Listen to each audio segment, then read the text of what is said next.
할렐루야. 아멘. 반갑습니다. 평안하셨는지요? 네. 2022년도가 어느새 점점 저물어 가네요. 그렇죠? 야, 어떻게 이렇게 시간이 빨리 가나 싶을 정도로 이제 몇 주 안 남았어요. 예. 네, 한 해를 돌아보면 정말 하나님이 하신 일들, 하나님이 우리를 이끌어 주신 모든 것들이 이렇게 크고 놀랍다는 것, 그 은혜에 감격할 수밖에 없습니다. 네. 오늘 본문은요, 여러분들이 많이 아시는 엠마오로 가는 두 제자의 이야기예요. 이제 한 해의 끝자락을 우리가 보내는 이 시점에서 오늘은 우리가 걸어가고 있는 이 인생의 길이 어디를 향하고 있는지, 엠마오로 향하는 길인지 예루살렘으로 향하는 길인지 내 신앙의 여정을 한번 점검해 볼 수 있는 계기가 되고 그런 시간을 갖고자 합니다. 제가 오늘 설교를 준비하면서 한 가지 궁금한 부분이 생겼었어요. 뭐냐면 예수님께서는 이게 지금 부활하신 그 날에 일어난 거거든요. 부활하신 그 낮에 오후에 일어난 거예요. 왜 부활하시고 엠마오로 가는 제자들에게 굳이 나타나셨을까라는 거예요, 여러분. 왜 엠마오로 가는 그 두 제자들에게 부활하신 그 첫날에 나타나셨을까라는 궁금증이 생기더라고요. 왜냐면 이들은 예수님의 사도들, 그 12 제자에 속한 사람들이 아니었어요. 이들의 이름이 정확히 나오지 않아요, 성경에. 한 사람은 나오죠. 글로바라고 하는 이 남자예요. 이 남자는 나오는데 다른 한 명이 나오지 않아요. 다만 우리가 이제 이 엠마오로 가는 제자가 누구냐 했을 때 추측해 볼 수 있는 구절이 있는데, 요한복음에 보면 예수님의 십자가를 질 때, 그 십자가에 매달려 계실 때 그 밑에 마리아, 막달라 마리아와 또 다른 마리아가 있다 그랬는데, 이 마리아가 요한복음에 보면 글로바의 아내 마리아라는 말을 씁니다. 그러니까 한 명은 글로바니까 다른 한 명은 아마도 그 아내였던 마리아이지 않을까라고 신학자들이 추측을 할 뿐이죠. 어쨌든 이들이 성경에 그렇게 큰 주축을 이루는 자들이 아니에요. 여기 딱 한 번 나오는 거예요. 그죠? 그러니까 성경의 중요한 위치에 있는 자들이 아님에도 예수님이 지금 부활 사건에 이들을 왜 등장시켰을까? 성경이. 왜 예수님이 부활하신 그 날 이들을 만나셨을까? 제자들보다도 오히려 빨리 만나신 거예요. 제자들은 그날 밤에 만나신 거고 이들은 낮에 지금 오후에 만나고 있다는 거죠. 그래서 오늘은 부활하신 예수님이 엠마오로 가는 이 제자들에게 나타나신 이유가 무엇인지, 그리고 이것을 통해서 이것이 우리에게 어떤 교훈을 주고 나에게 어떤 의미가 있는 것인지, 마음이 뜨거워지는 원리, 좀 설교 제목이 원색적이긴 하죠. 그러나 이런 제목으로 말씀을 전하도록 하겠습니다. 오늘 본문을 한번 같이 보도록 하겠습니다. 본문이 짧아요. 마가복음 16장 12절 13절 말씀인데요. 우리 한 목소리를 다시 한번 읽어보겠습니다. 그 후에 그들 중 두 사람이 걸어서 시골로 갈 때에 예수께서 다른 모양으로 그들에게 나타나시니 두 사람이 가서 남은 제자들에게 알리었을 때 역시 믿지 아니하니라. 아멘. 자, 오늘 이 마가복음에는요, 이 사건을 굉장히 짧게 기록하고 있어서 그 내용을 다 담아내지 못하지만 우리가 누가복음에 보면요, 이 엠마오로 가는 제자의 이야기가 굉장히 세밀하게 디테일하게 자세하게 기록하고 있는 것을 알 수 있어요. 그래서 오늘은 누가복음에 있는 내용을 많이 살펴보면서 이것을 좀 바라보도록 하겠습니다. 우리 주일설교 말씀 구절 있죠? 누가복음 24장 13절, 14절 우리 두 절 말씀 같이 읽어보도록 하겠습니다. 그날에 그들 중 둘이 예루살렘에서 25里되는 엠마오라 하는 마을로 가면서 이 모든 된 일을 서로 이야기하더라 라고 좀 더 구체적으로 설명을 하고 있습니다. 여기서 그날에 라고 시작하는 그날의 바로 예수님이 부활하신 주일을 의미하는 거예요. 그날에, 예수님이 부활하신 그날에. 그리고 이 시점이 아까 말씀드렸듯이 어제 한 오후, 저녁이 되기 전에 오후쯤 됩니다. 이미 새벽에 막달라 마리아에게 처음 예수님이 나타나시고 그 사이에 베드로에게 한번 보여주셨을 거예요. 그 다음에 나타나시는 장면인 거예요. 시간적인 순서대로는. 그런데 여기서 예루살렘에서 25리 되는 엠마오라 하는 마을이라고 그랬어요. 또 25리라는 것은요, 약 10km 정도가 된다고 합니다. 10km니까 계산해보면 한 2시간 30분 정도, 어른걸음으로 2시간 30분 정도 떨어진 엠마오라는 마을로 이 제자들이 돌아가고 있던 상황인 거예요. 그런데 놀라운 게 있어요, 사실은. 이 부분에서도. 뭐냐면, 지금 이 사람들이 예수님의 제자였죠. 글로바와 아마 마리아였다고 하면 예수님 십자가 질 때 그 바로 앞에 있었고, 어떤 12 제자는 아니었지만 분명한 제자였던 건 맞는데, 그럼에도 이 사람들이 지금 어떤 소식을 들었냐면, 새벽에 그 천사가 나타나서 소식을 전하라고 그 마리아와 살로메와 이렇게 말했잖아요. 그 얘기를 들었던 자들이에요. 그러니까 예수님이 부활했다는 소식을 지금 들은 사람들인 거예요. 예, 들었는데도 불구하고 그 사실을 믿지 않고 자기 엠마오 집으로 돌아가고 있었다는 것이 놀랍죠. 그 내용을 한번 살펴볼게요. 누가복음 24장 22절에서 24절 2절 말씀, 24절까지 말씀 한번 읽겠습니다. 또한 우리 중에 어떤 여자들이 우리로 놀라게 하였으니 이는 그들이 새벽에 무덤에 갔다가 그의 시체는 보지 못하고 와서 그가 살아나셨다는 천사들의 나타남을 보았다 함이라. 또 우리와 함께한 자 중에 두어 사람이 무덤에 가 과연 여자들이 말한 바와 같음을 보았으나 예수는 보지 못하였느니라 하거늘. 이게 지금 이 두 제자가 서로 하는 얘기인데 뭐라 그랬냐면, 우리 중에 어떤 여자들, 이 여자들이 바로 아까 얘기했던 살로메나 또 막달라 마리아 이런 여자들일 거예요. 놀라게 했어요. 그리고 나서 또 우리가 함께한 자 중 두어 사람이, 이 두어 사람은 누구냐면 아마도 베드로와 요한일 거예요. 그들도 새벽에 무덤에 갔었잖아요. 그 사람이 무덤에 가서 과연 여자들이 말한 바와 같음을 보았으나 예수는 보지 못하였다 하거늘. 그러니까 이런 소식들을 다 지금 들은 상태에 있는 거예요. 그러니까 예수님이 부활하셨대. 천사를 만났어. 뭐 이런 얘기를 다 들었던 상황인 거예요. 그럼에도 불구하고 믿지 않은 거예요. 예수님의 부활을. 그리고 엠마오로 갔다는 거. 이것이 정말 이해가 안 가는 거예요, 저는. 예수님의 제자이면서도 어떻게 그 소식을 들었으면서도 믿지 않을까? 그럴 때 여기서 우리는 부활하신 예수님을 직접 만나고 마음의 변화를 받기 전까지는 부활했다는 소식을 들어도 참된 믿음이 세워지지 않는다는 사실을 다시 한번 우리가 알 수 있는 대목이 되는 거예요. 제가 지난주 설교가 그런 내용이었거든요. 예수님이 부활하는 소식을 들어도 제자들도 안 믿었어요. 예수님이 나타났음에도 불구하고 예수님을 따라갈 수 있는 믿음도 없었어요. 마찬가지 이 제자들도 지금 예수님이 부활했다는 소식을 들었지만 믿음이 생기지 않는 거예요. 우리는 예수님의 부활을 듣고 배워요. 항상 교회에서. 그래서 믿고 있는 자들입니까? 아니면 실제로 부활하신 그 예수님을 만나고 인격적으로 그 성령을 통해서 우리 마음의 변화를 받아 믿게 된 자인지 점검해 봐야 돼요. 우리가 만약에 예수님을 들어서 또 배워서 믿는 믿음이라면 그것은 실체적인 믿음이 될 수 없다라는 말씀을 드리는 거예요. 그걸 알 수 있죠. 어쨌든 본문에 나오는 이 엠마오로 가는 제자들이요, 아직 성숙하지 못한, 좀 믿음이 자라지 못한 잘못된 믿음을 갖고 있었다는 것은 확실합니다. 자, 그들이 믿었던 믿음의 근거는 바로 항상 그거예요. 그러니까 예수님을 메시아로는 믿고 있는데 그 메시아를 너무 한계적으로 믿고 있어요. 민족적인 메시아로, 또 어떤 군사적인 정치적인 그 스케일에서의 예루살렘, 그러니까 우리 유대인들을 구원할 메시아로 믿고 있는 것이 이들의 한계점이었어요. 항상. 누가복음 24장 21절 말씀에 그들이 어떤 예수님을 믿고 있었는지 잘 나타내주는 구절이 있어요. 함께 보도록 하겠습니다. 우리는 이 사람이 이스라엘을 속량할 자라고 바랐노라. 이뿐 아니라 이 일이 일어난 지가 사흘째요. 지금 이 두 제자들이 말하는 게 뭐예요?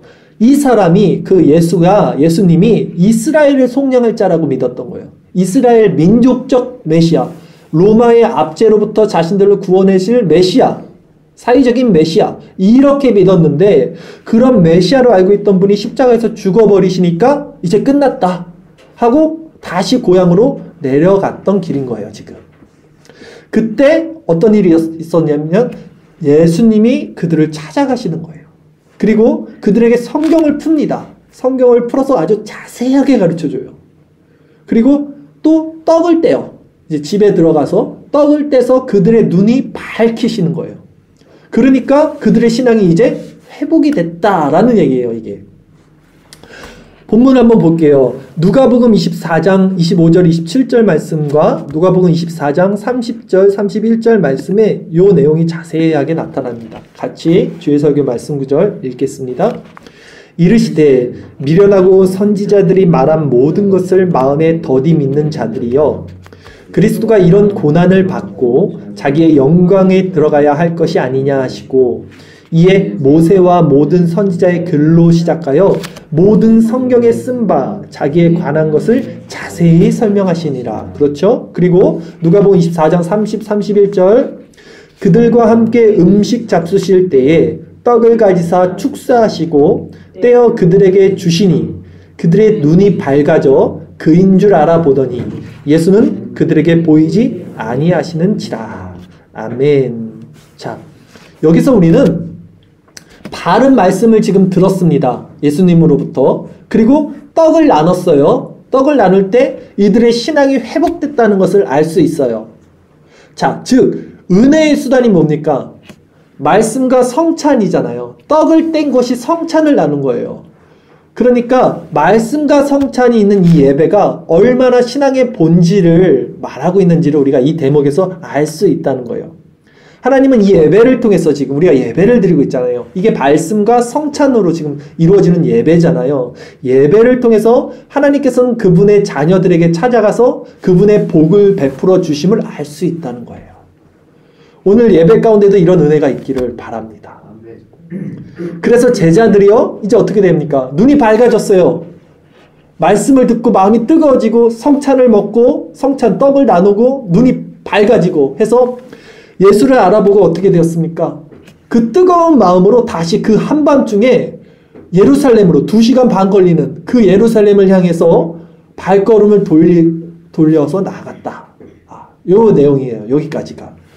볼까요? 그 마지막 부분을 누가복음 24장 31절에서 33절까지 말씀 읽겠습니다. 그들의 눈이 밝아져 그인 줄 알아보더니 예수는 그들에게 보이지 아니하시니라. 그들이 서로 말하되 길에서 우리에게 말씀하시고 우리에게 성경을 풀어주실 때에 우리 속에서 마음이 뜨겁지 아니하더냐고. 곧 그때로 일어나 예루살렘에 돌아가 보니 11 제자 및 그들과 함께한 자들이 모여 있어. 다시 교회의 일원으로 들어가는 장면을 보게 됩니다. 자, 그러기에 우리 역시요, 하나님의 말씀을 이제 바르게 깨우친 자들은 어떻게 돼요? 발걸음이 더 이상 자기 자신에게 향해 있지 않게 돼요. 즉각적으로 복음을 향해 인생의 방향이 바뀌게 되는 것을 우리가 볼 수 있어요. 그러기에 우리 역시 이 은혜의 수단인 말씀과 성찬을 통해서 이와 같은 마음을 갖기를 소망해야겠죠. 변화를 받아야겠죠, 우리 마음도. 그런데 말씀으로 충만해져서 이 뜨거운 마음으로 변화받아야 된다는 것을 누가 몰라요? 교회 다니는 사람들이. 문제는 그게 안 되니까 문제잖아요. 안 되니까. 마음이 뜨거워지고 엠마오로 가는 발걸음을 돌려서 하나님을 향해 전진하는 그 마음이 생기지 않는 것이 문제잖아요. 그게 생겨야 된다는 걸 누가 모르겠냐고요. 말씀을 통해서 그 은혜를 받아야지. 이거 누가 몰라요. 근데 안 되니까 문제잖아요. 그렇다면 이 은혜의 수단인 말씀, 이 말씀으로 성령 충만하게 변화받지 못하는 이유가 무엇일까요, 여러분? 우리가 이미 다 알아, 답을. 답은 아는데 경건의 모양은 있는데 경건의 능력이 없어요, 우리에게 문제는. 예. 그렇게 변화받지 못하는 이유가 뭐예요? 말씀을 들어야 돼. 말씀으로 변화받아야 돼. 아는데 변화받지 못하는 이유는 뭐냐면 이 말씀이 주는 힘이 있어요. 이 말씀이 공급해주는 이 힘을 실제적으로 나의 이 내면에서 경험하고 있지 못하기 때문에 변화받지 못하는 거예요, 여러분. 오늘 말씀을 이제 잘 들어보세요. 그러면 말씀으로 우리 마음이 뜨거워진다는 게 뭘까, 진짜? 말씀으로 마음이 뜨거워진다는 게 뭐냐면, 뭘까요, 여러분? 이게 마치 한편에 우리 정말 영화 보면 막 눈물이 나고, 그렇듯 사람의 감정을 자극하여 그 감정에 호소해서 그 눈물을 흘리게 하는 그 설교를 통해서 우리 마음이 뜨거워지는 건가요? 아니죠. 절대 아니죠. 그런 설교는요, 사람의 감정을 컨트롤하고 일시적으로 자극을 할 수 있어요. 그렇지만 본질적으로 심령을 바꾸지 못해요. 본질적으로. 우리 수련회에서 많이 경험하는 게 그거잖아요. 수련회 갔다 오면 하루 이틀 일주일만 충만한데 지속되질 않아. 그게 말이 안 되잖아. 하나님을 만났고 성령이 충만하면 이게 지속돼야 되는 건데 왜 지속되지 않지? 그게 말이 안 되는 거예요. 그게 일시적인 감정을 터치해서 그런 거예요. 그것이 본질적으로 우리 마음의 변화를 받지 못해서 그런 거잖아요. 우리 심령이 뜨거워지는 이 본질적인 말씀은요, 뭐냐면 예수님이 어떤 말씀을 전했을 때 그들의 마음이 뜨거워졌냐를 보면 되잖아요. 말씀 가운데 그리스도가 드러나는 거예요.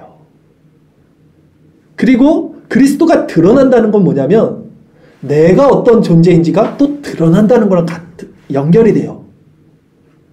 그래서 그리스도의 그 사랑이 드러나고 내가 어떤 존재인지가 드러나서 그 죄인의 마음이, 나의 마음, 죄인의 마음이 그리스도 안에서 녹아져. 이제 녹아져서 그 녹아질 때 이 마음이 뜨거워지는 거예요. 그러니까 지금 여기 되게 추워요, 지금. 난로가 없어서 많이 추운데 이 마음은 뜨거워져야 될 거니까. 마음은 지금 몸은 춥지만 마음은 뜨거워져요. 어떻게 뜨거워지냐고요? 말씀에서 누가 드러나야 된다고요? 그리스도가 드러날 때 마음이 뜨거워지는 거예요. 그러면 여러분, 예수님께서 엠마오로 가는 제자들에게 지금 어떤 말씀을 전했는지, 그리스도가 드러난다는 게 어떤 의미인지 이제 구체적으로 한번 말씀을 전해볼게요.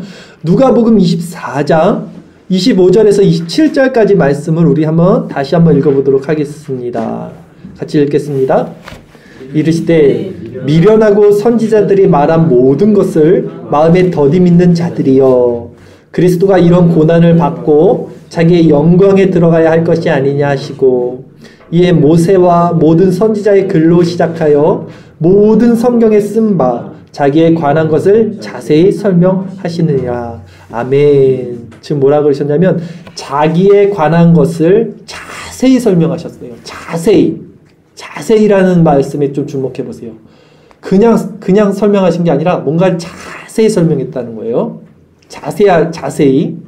여기가 포인트가 있어요. 우리가 마음이 뜨거워지려면 이 자세히 예수 그리스도에 대해서 드러나는 것이 중요해요. 자, 우리 교회가 여러분 신앙생활하는 기준이 있죠. 모든 교회들은요 색깔이 있어요. 교회의 색깔, 가르침의 방침의 방향성이 있는데 우리 나비교회의 색깔은 뭘까요? 물론 자기부정과 부활신앙, 우리 이게 핵심이지만 우리 나비교회에서 하는 신앙생활의 기준은요 말씀 묵상이에요. 아침마다 하고 있는, 주중에 하고 있는 말씀 묵상이 기본적으로 우리 신앙의 방침이에요. 교회의 방침이 말씀 묵상이라고요. 이게 만나와의 역할과 같은 거잖아요. 매일 만나를 먹고 있는. 그러기에 우리가 나누는 이 말씀 묵상이 얼마나 중요한지, 이것이 지금 말씀에서 그리스도를 자세히 드러낸다는 것과 어떻게 일치되는지 제가 한번 다시 설명을 드릴 테니까 한번 잘 들어보세요. 자, 이 말씀 묵상이라는 것이 청교도 말씀 묵상을 의미하는 건데, 하나님의 속성, 인간의 속성, 그리스도의 복음으로 나눠서 성경을 이제 보는 관점이잖아요. 먼저 말씀에서 하나님의 속성을 이제 우리가 묵상을 하잖아요. 하나님의 속성이 어떤지를 본문을 통해서 묵상할 때 하나님의 속성들 우리가 많이 알죠. 공유적 속성과 비공유적 속성. 하나님의 공유적 속성 뭐가 있어요? 거룩하심, 의로우심, 선하심, 미쁘심, 신실하심, 이런 것들, 오래 참으심.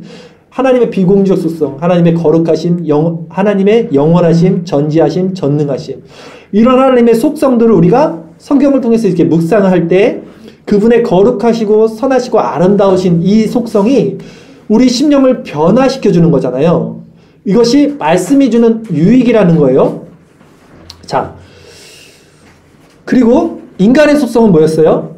인간의 속성을 우리가 묵상한다는 것은 우리의 생각과 사고가 부정적이라는 것을 성경을 통해서 깨닫고 그 부정적으로 넘어가는 상태를 우리가 읽는 분별력을 갖추게 되는 거예요. 그러니까 우리는 이제 생각을 하고 살아가는데 이 생각이 이게 인간적인 속성을 갖고 있구나를 분별할 수 있는 것을 우리가 갖출 수 있다는 거예요. 말씀 묵상을 통해서, 훈련을 통해서.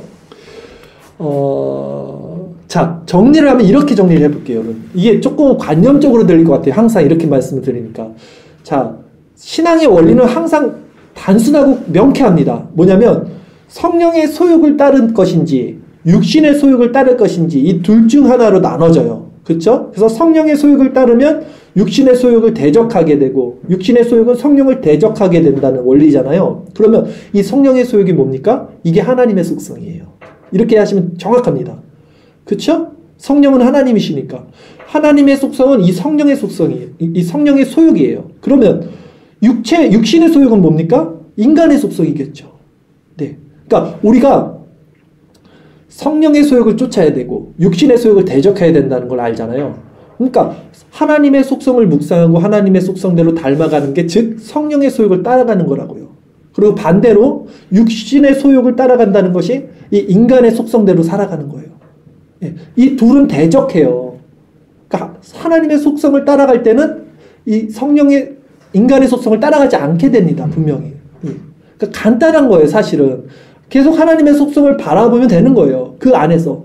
근데 한 가지 중요한 게 있어요. 하나님의 속성을 묵상하고 바라보고 그분의 선하심과 아름다우심을 우리 안에 계속 이제 조명하심을 받고 자꾸 내 안에 나쁜 생각, 인간적인 속성 이게 들어올 때는 우리가 계속 분별하고 그것을 알아차리는 거예요. 이것이 육신의 소욕이구나. 이것이 인간의 속성이구나. 그래서 그것을 시선을 다시 돌려서 하나님의 속성, 성령의 소욕을 따라가는 거잖아요. 이게 심플하게 나눠서 생활을 하는데 우리 삶에 그렇게 녹록하지가 않는 것이 죄에 계속 우리가 노출되고 어떨 때는 죄 가운데 넘어지게 돼요. 그럴 때는 그리스도의 복음의 능력을 바라보는 거예요. 거기서. 그리스도의 복음을 바라본다는 게 어떤 의미냐면 우리에게는 그리스도께서 이루어지시는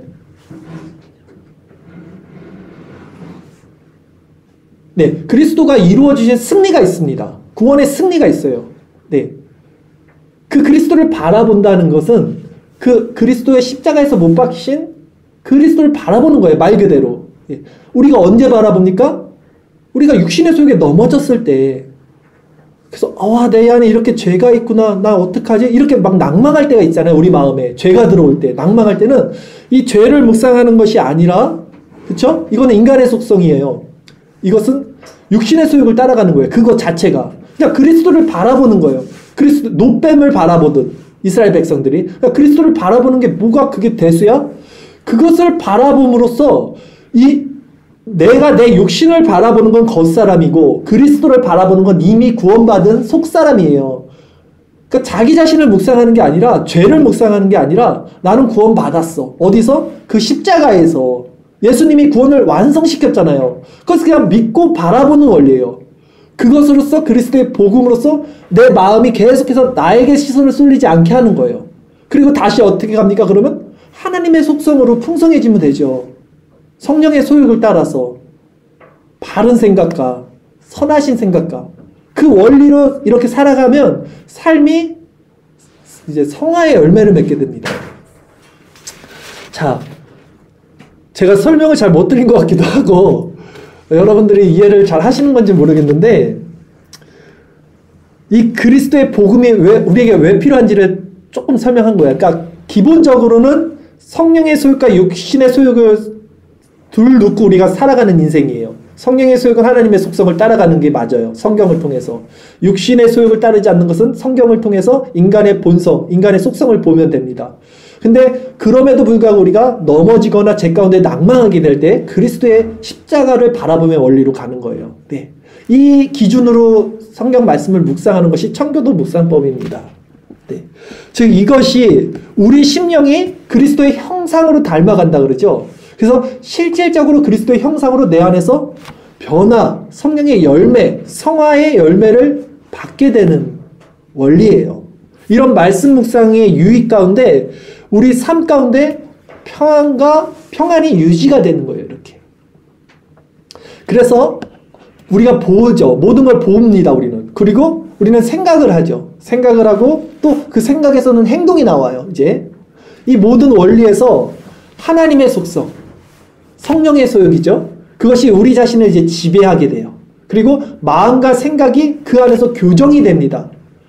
둘 중 하나를 선택할 수밖에 없으니까. 그렇죠? 성령의 소욕은 육신을 대적하니까 서로 둘을 같이 가질 수가 없어요. 그러니까 성령의 소욕을 무조건 우리가 택하면 51%만 돼도 이 49%는 없어져 버리는 거예요. 이게 어려운 게 아니에요. 그러니까 이걸 100%를 채워야지가 아니라 하나만 선택하면 하나는 사라져 버리는 원리예요. 51%만 우리가 이겨낸다는 표현보다는 51%만 가지고 있어도 돼요. 그래도 육신의 소욕은 없어져 버린다니까요.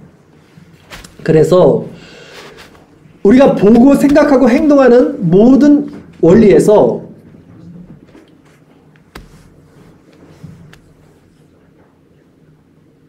모든 우리가 보고 행동하고 생각하는, 제가 저를 바라볼 때까지 말씀 안 전할 거예요. 원리에서 잘 들으세요. 너무 중요한 말씀이에요. 하나님의 속성이 우리를 이제 통치하고 지배하시는 거예요. 성령의 소욕이, 하나님의 속성이 신앙의 그러니까 실제적인 유익이 바로 여기서 옵니다. 이제 이렇게 되면 어떻게 되냐면 이제 어떤 외부의 환경이나 조건에 우리가 항상 흔들려요. 마음이. 그게 우리 마음이에요. 미친 마음, 지정의가 미쳐있기 때문에. 근데 외부의 어떤 환경과 공격과 조건에서도 마음의 평안이 이렇게 유지가 될 수 있어요. 이것이 신앙생활이 주는 참된 은혜이자 묘미이자 진수예요. 이걸 딱 맛봐야 돼요. 이걸. 이게 죄와 싸워서 이기는 힘이고 능력이에요. 이게 무슨 원리로 이렇게 되는지를 딱 맛보고 느끼면 어떻게 되냐면 이게 천국이구나. 이게 진짜 이게 믿는 거구나. 이게 예수를 믿는다는 게 이런 거네. 이 신앙생활이 이런 거네. 이게 말씀이 실질적으로 내 마음을 뜨겁게 하는 거예요. 이게. 근데 이걸 모르니까 말씀을 봐도 내 마음이 뜨거워지지 않고 이걸 오히려 감정적으로 갖고 오는 거예요. 자꾸 감정적으로. 네. 내 감정을 한번 흥분시켜봐. 나를 한번 설득해봐. 그러니까 설교자들도 그 감정을 터치하려고 하고 있고 이 원리를 밝히는 게 아니라 이렇게 되는 거죠. 그래서 죽어서 가는 천국 말고 실제 삶 가운데 실질적으로 누리는 이 상태의 천국을 맛보는 것만큼 진짜 실제적인 것이 어디 있겠어요, 여러분?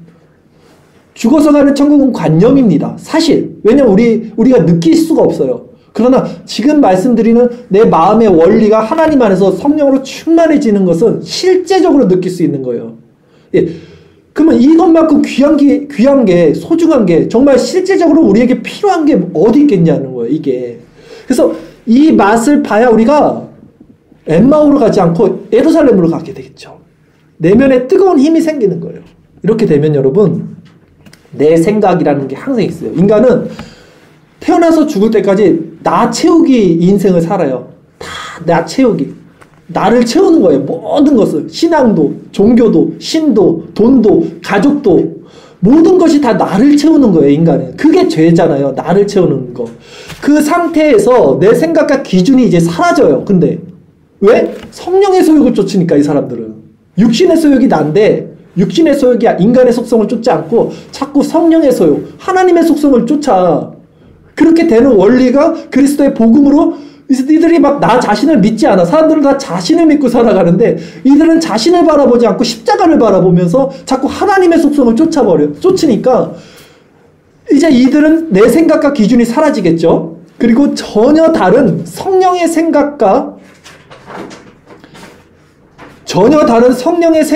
기준이 그 사람을 장악하고 그 사람 안을 채우고 그 상태가 유지되는 경험, 이것이 바로 말씀을 통해 우리에게 주시는 이게 성령의 충만이에요. 성령의 충만함을 받으라 하잖아요. 성령은 항상 말씀과 같이 가요. 성령은 따르게 뭐 기적, 이적 이런 거 변하는 게 아니라 말씀을 우리 안에서 내적으로 부흥시키는 게 성령의 사역이잖아요.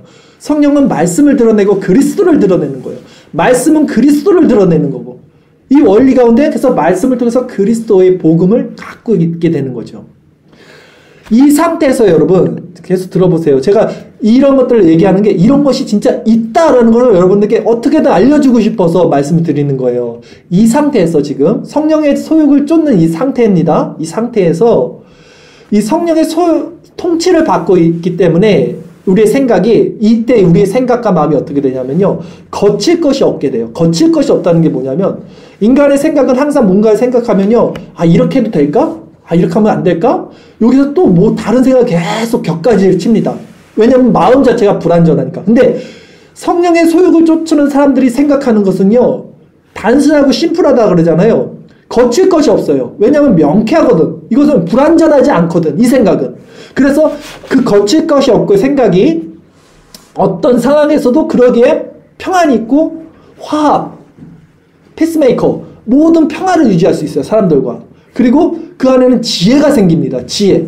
아, 이런 상황에서는 어떻게 하면 되는구나를, 우리 인간의 생각은 아까도 말씀드렸듯이 할 수가 없는데, 성령의 소욕을 쫓던 사람들은 그런 지혜가 생겨요. 그리고 그 진리와 사랑으로 우리 마음이 계속 이끌어져 가겠죠. 이것이 예수님이 말한 세상이 알 수 없는 평안을 너에게 끼친다고 하는 거예요. 이 원리예요. 세상이 줄 수도 없다 그러잖아요. 알 수도 없다 그러잖아요. 그게 뭐냐면 바로 이 평안이에요. 성령의 소욕, 하나님의 속성을 그리스도의 복음으로 말미암아 끝까지 쫓아가려고 하는 그 시선을 가지고, 그 속성을 가지고 살아가는 마음에서 일어나는 상태를 말하는 거예요, 이것이. 우리 나비교회는요, 여러분, 이 신앙의 본질을 추구하는 교회예요. 이게 우리 교회의 색깔이에요. 이것이 우리 마음을 뜨겁게 하고 우리의 발걸음을 그리스도로 향할 수 있게 하는 힘이 있다는 것을 저는 확신합니다. 네. 그러니까 부단히 말씀의 조명을 통해서, 말씀 묵상을 통해서 우리는 하나님의 속성이 무엇인지, 성경에서 인간의 속성이 무엇인지 자기 자신을 점검하고, 이 훈련을 날마다 붙잡고 나가야 하는 것이, 이게 신앙생활이에요. 이게 일주일에 한 번 여기 앉아서 예배드리는 게 신앙생활이 아니에요, 여러분. 날마다 하나님의 말씀을 듣고 그 안에서 그리스도를 발견하는 게 신앙생활이라고요. 말씀 묵상을 통해서. 그래야지 우리가 영적인 근육이 생기고 마음이 뜨거워지고 우리 눈이 밝아지고 성령의 소욕으로 세상을 이겨나갈 수 있는 실질적인 힘이 생긴다고요. 여러분, 우리가 이 신앙의, 이게 경건의 훈련이죠. 이게 신앙의 훈련인데, 신앙의 경건의 훈련을 이렇게 안 하면, 우리가 이게 이제 안 해. 아, 다 좋은 말이야. 근데 아, 나 싫어. 하기 싫어. 육신의 소욕을 따라가는 거죠, 이게. 그렇죠? 육신의 소욕을, 성령의 소욕을 대적하니까 결국 이것은. 그래서 이걸 하지 않으면 우리 신앙은 어떻게 되냐면요, 그냥 똑같아. 형식적이고 율법적이고 종교적이에요. 신앙에 열심은 있을 수 있지만 실질적으로 살아있는 믿음이 없어요. 살아있는 믿음이 없어요. 관념이에요. 그것을 죽은 신앙, 외식하는 신앙이 될 수밖에 없다고 하는 거예요. 외식하는 신앙, 여러분. 엠마오로 가는 신앙, 그밖에 될 수 없어요. 여러분은 지금 어디를 향해 가고 있습니까? 2022년 마지막 한 해 열심히 달려왔어요. 신앙생활 각자 다 나름대로 최선을 내서 하신 거 제가 알죠. 그런데 정말 여러분 어떤 마음으로, 정말 이 뜨거운 마음을 가지고 예루살렘을 향해 지금 가고 계시는지, 아니면 종교적이고 간습적이고 형식적이고 율법적이고 외식하는 마음으로, 그냥 엠마오는 내 자신이 있는 곳이에요. 내 자아가 추구되는 곳이에요. 그것을 향해 가고 있는 것이 아닌지 점검해 보셔야 된다는 말씀을 오늘 드린 겁니다. 여러분, 사람들은요, 저마다 자신이 원하는 가치와 기준과 행복의 길이 있죠. 그것을 추구하며 살아가요. 인간은 다 행복을 추구하며 살아가요. 하나님이 그렇게 인간을 만드셨어요. 그러니까 행복을 추구한다는 게, 하나님을 추구하는 게 진짜 행복인데 하나님이 잃어버렸기 때문에 사람들은 다른 행복을 추구하게 돼 있어요. 근데 사람이 살아가는 그 인생의 방향을 이렇게 보잖아요. 그 사람이 어떻게 살아가는지를. 그러면 그 사람이 추구하는 행복이 무엇인지를 어느 정도 볼 수 있죠. 알 수 있어요. 왜 모르겠습니까?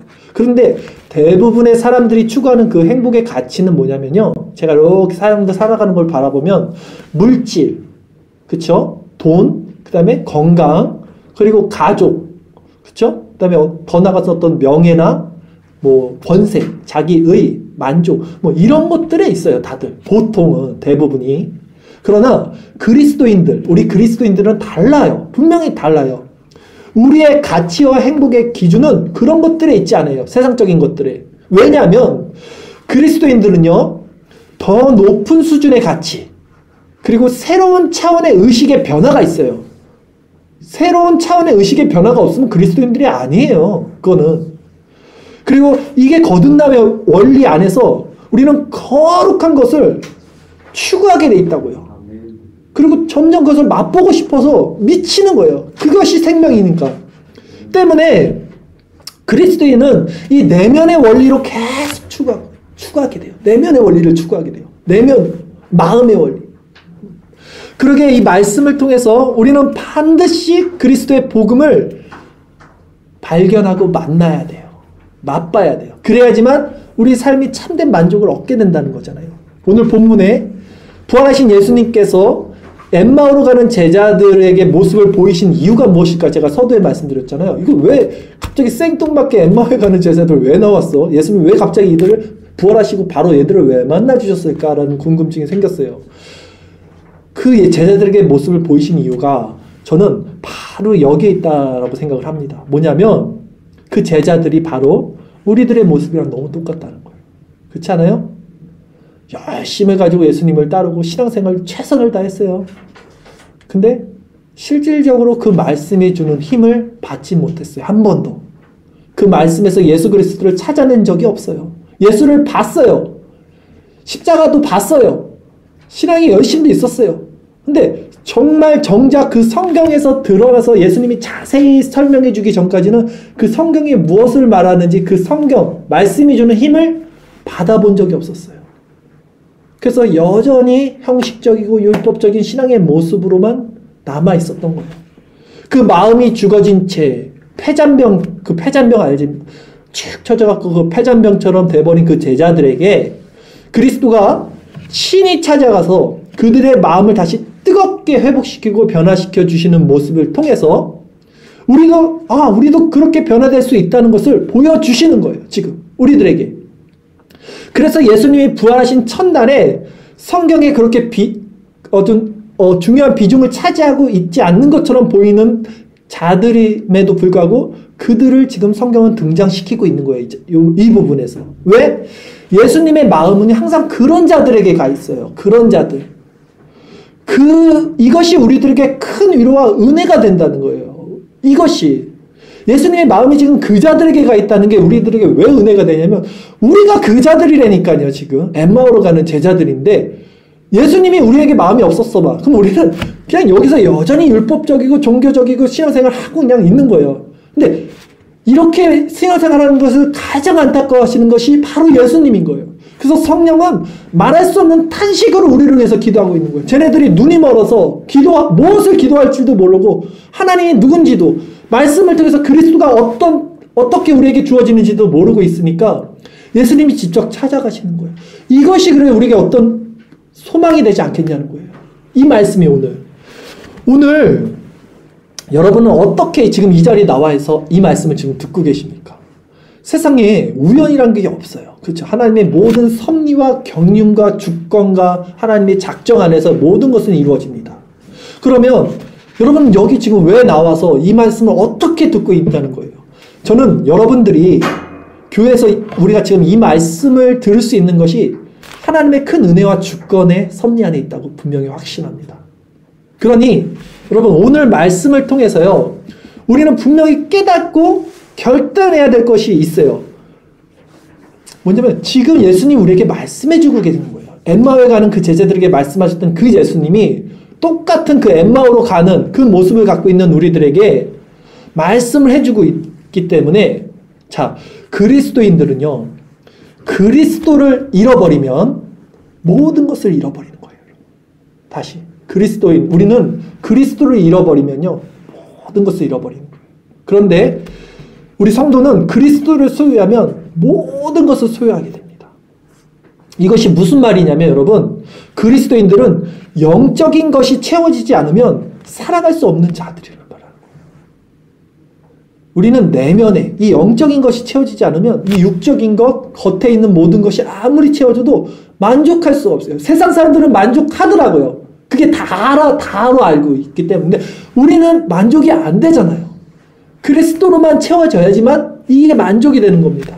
그러기에 우리에게 필요한 것이 바로 오직 말씀이라는 말씀을 드리는 거예요. 말씀인 거예요. 말씀 묵상을 통해서 오는 성령의 충만함을 우리는 이걸 반드시 받아야 돼요. 반드시 우리는. 우리가 이 힘을 받을 수 있는 이 원천이 어디서 나오겠냐는 거예요. 힘을 갖고 있어야 돼요. 깊은 말씀의 체험.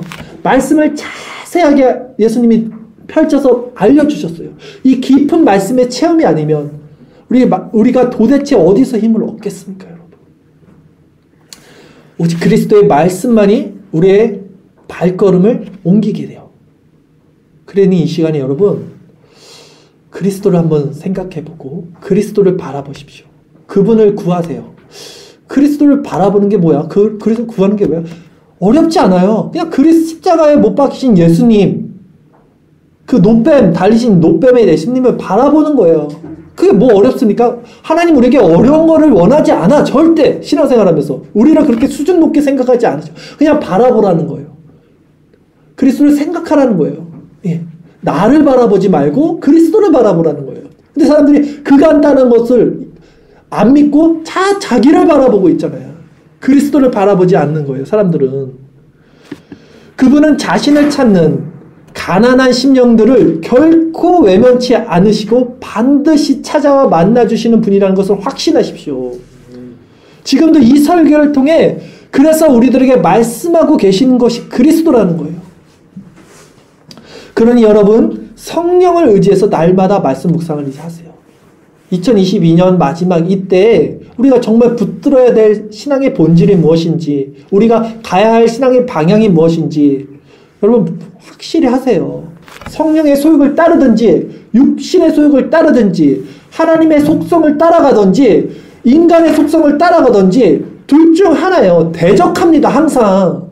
여러분 눈을 똑바로 뜨고 보세요. 내가 지금 내가 지금 엠마오로 가고 있는지 예루살렘으로 가고 있는지. 그리스도를 통해서 이 시야를 열셔야 돼요. 분명히 이 훈련이 어려워요. 말씀 묵상이 여러분. 그리고 이게 더딥니다. 고된 일이에요, 사실. 그러나 주님은 반드시 이 과정을 통해서 여러분의 눈을 여실 것이고 여러분 심령 안에 그리스도를 밝게 드러내셔서 결국 여러분 마음을 뜨겁게 변화시켜서 그 기쁨으로 살아가는 인생이 되게 하실 것을 저는 확신합니다. 왜냐하면 이 말씀을 듣게 하신 것도 하나님이시니까 이 말씀을 이루시게 하는 것도 우리는 하나님의 주권을 믿기 때문입니다. 분명히 말씀하는데 여러분 이것을 구하는 자마다 받게 될 겁니다. 이 약속을 믿고 이 한 해가 끝나가는 시점에 우리 인생의 방향과 신앙에 대해 다시금 그리스도께 시선을 두는, 그래서 그 은혜를 마음에 묵상해서 그 은혜대로 살아가는 저와 여러분 되시기를 바랍니다. 마지막으로 누가복음 11장 9절 13절 이 말씀을 읽고 오늘 말씀을 마치겠습니다. 우리 같이 믿음으로 이 말씀을 받겠습니다. 고백하겠습니다. 내가 또 너희에게 이르노니 구하라 그리하면 너희에게 주실 것이요 찾으라 그러면 찾아낼 것이요 문을 두드리라 그러면 너희에게 열릴 것이니 구하는 이마다 받을 것이요 찾는 이는 찾아낼 것이요 두드리는 이에게는 열릴 것이니라. 너희 중에 아버지 된 자로서 누가 아들이 생선을 달라 하는데 생선 대신에 뱀을 주며 알을 달라 하는데 전갈을 주겠느냐. 너희가 악할지라도 좋은 것을 자식에게 줄 알거든 하물며 너희 하늘 아버지께서 구하는 자에게 성령을 주시지 않겠느냐 하시니라. 아멘. 기도드리겠습니다.